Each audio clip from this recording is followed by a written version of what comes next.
Gracias, señora presidenta. Señor Sánchez, gracias. Gracias por el tono, en primer lugar. Antes ha hecho usted algo muy valiente. Yo le escuché en un momento muy difícil de su trayectoria política reconocer en un programa de televisión que se había equivocado con Ciudadanos y hoy lo ha vuelto a decir usted aquí. Le honra decirlo en esta tribuna parlamentaria, del mismo modo que le honra haber dimitido de su escaño por mantener la coherencia que siempre defendió de no facilitar la investidura de un gobierno del Partido Popular. Yo le quiero pedir disculpas también si muchas veces no he sido capaz de trabajar con usted de manera más eficaz y quizás si lo hubiera sido nos podríamos haber ahorrado ciertas cosas. A propósito del régimen del 78, creo que deberíamos hablar más y tal vez nos entenderíamos mejor. Lo que trataba de explicar, en particular citando a Suárez y a Felipe González, es que el régimen político del 78 fue enormemente exitoso a la hora de gestionar conflictos inherentes a la cultura política española y a la hora de establecer amplios consensos. Siempre que se ha abierto un periodo democrático en la historia de España desde el siglo XIX, ha habido un elemento, la plurinacionalidad, que ha aflorado. Basta recordar los movimientos junteros y los movimientos cantonalistas en el siglo XIX y la experiencia de la Primera República, la experiencia de la Segunda República y la experiencia democrática a partir de 1977. En España eso se gestiona de una manera muy particular a partir del reconocimiento de la Generalitat catalana y a partir también de la autonomía y del reconocimiento de nacionalidad histórica del pueblo andaluz, y se construye una Cámara extraña, el Senado, que por desgracia no se parece al Bundesrat alemán, que es una Cámara de representación de los Länder, que quizá habría acercado a nuestra patria a un sistema de representación territorial más sensato. Pero los arquitectos del sistema político del 78 demostraron una enorme altura política a pesar de las dificultades. Manolo Vázquez Montalbán definía la transición española como una correlación de debilidades, burlándose con amargura del viejo término marxista de las correlaciones de fuerzas. Hablaba de correlaciones de debilidades entre unas élites del franquismo que no tenían legitimidad y unas élites de la oposición clandestina que tenían toda la legitimidad pero que no tenían la fuerza. Y, sin embargo, a pesar de sus límites, consiguieron algo que ha dicho usted y que es verdad. Consiguieron hacer en España un sistema político homologable a los sistemas democráticos europeos de las potencias vencedoras de la Segunda Guerra Mundial. Y eso, en general, fue una buena noticia para los ciudadanos españoles, a pesar de sus límites, que no pasa nada por reconocerlos. Alguien tan poco sospechoso de radicalismo como Adam Przeworski se sorprendía de que en la transición política española las élites económicas, las oligarquías, hubieran seguido exactamente las mismas condiciones de dominio de los principales sectores económicos. Pero hubo dos elementos fundamentales para entender el éxito de ese sistema político. El primero tuvo como protagonista su partido, la extensión sin precedentes de los servicios públicos en España. Los españoles, con los gobiernos de Felipe González, conocieron algo que no habían conocido, un sistema de educación pública bueno y un sistema de sanidad pública bueno.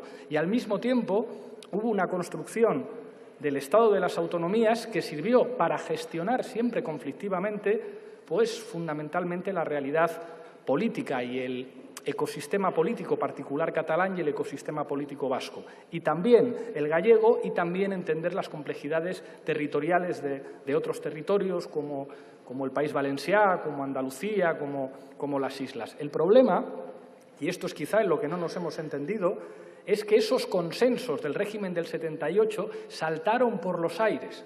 El sistema político del 78 se basaba en una serie de partidos, dos grandes partidos nacionales y partidos comprometidos con el sistema, un gran partido catalán como Convergencia y Unió y el partido que mejor ha resistido las crisis políticas en España, que es el Partido Nacionalista Vasco, a pesar de que nosotros tuvimos el honor de ganarle dos elecciones generales en Euskadi, que es un honor para cualquiera, ganarle al PNV dos elecciones en Euskadi.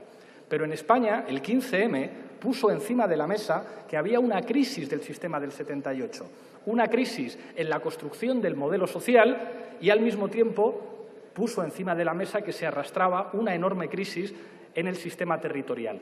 Eso es lo que le propongo que asumamos como tareas políticas para, no le diría ni siquiera los próximos años, las próximas décadas. Son tareas de Estado que nosotros tenemos que asumir como tareas políticas propias de nuestro país. Ha dicho usted cosas importantes. Ha dicho, nuestro modelo económico no se puede fundamentar en la precariedad. Estoy completamente de acuerdo. Necesitamos un modelo productivo que no se base, como dice usted, solamente en el turismo. Tenemos que apostar por la innovación. Tenemos que apostar también en el modelo productivo por la justicia social, y eso implica convertir en políticas públicas las demandas del movimiento feminista y hacer de la igualdad retributiva el eje fundamental de la política de un gobierno progresista. Pero para eso tenemos que asumir que los presupuestos del Partido Popular no nos bastan, que son unos presupuestos temporales y que habrá que utilizar dispositivos extraordinarios para hacer una política progresista desde el Gobierno. Ha citado usted a Ricardo Lagos y le honra el cariño que muestra por Ricardo Lagos. Yo le pediría que debatiéramos sobre otras referencias socialistas. Ricardo Lagos privatizó demasiado en Chile. Ricardo Lagos endeudó a los estudiantes chilenos.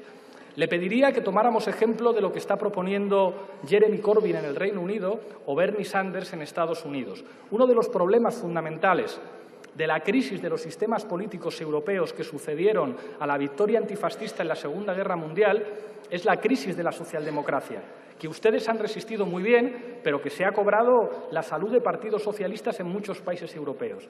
Creo que eso tiene que ver con el fracaso de la tercera vía de Tony Blair. Creo que eso tiene que ver con el fracaso del modelo de gestión social-liberal de Gerhard Schroeder. Hablemos de eso, porque seguramente vamos a estar de acuerdo tomando otras referencias socialistas para construir políticas públicas que nos permitan algo muy importante que, a mi juicio, debería ser un desafío para usted.